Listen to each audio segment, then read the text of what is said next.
Good morning মা। এই কটা বাজে? 5টা বাজে। 5টা বাজে তো তুই এখন থেকে উঠে কি করছিস? না, অনেক কাজ ছিল। কিসের কাজ? এইটুকু বয়সে কাজ? যা ঘুমোতে যা। আমি তো সারাটা না, রিলস দেখছিলাম, এই তো ঘুমোতে যাচ্ছি আমি। এখন বেলা 10টা বাজে, উঠবি। যা যা যা। আচ্ছা, মা না বলবে না, যা বলছি যা, একদম যা।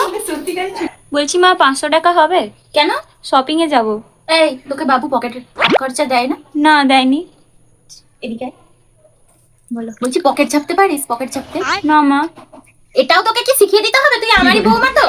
তোর পকেট চাপবি। এই দেখ, এই যে এইগুলো যে করেছি, এই যে কানেরটা যে করেছি, সবই তো শ্বশুরের পকেট চেপে করেছি, তাই তুইও শিখে নে।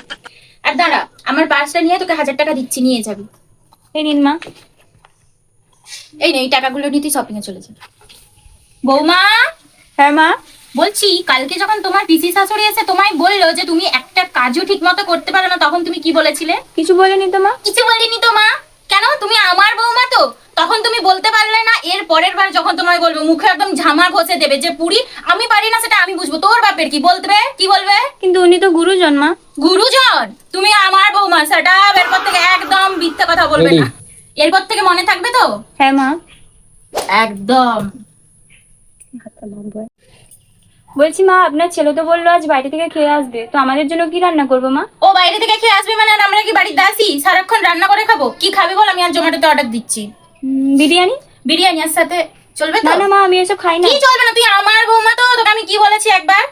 কোনো কথা বলবি না। আমি অর্ডার দিচ্ছি, খাবি। এই বয়সে খাবি না তো কবে খাবি? পুচকে মেয়ে একটুকু একটা। ঠিক আছে মা, আপনি তাহলে জামুন সেব অর্ডার করুন।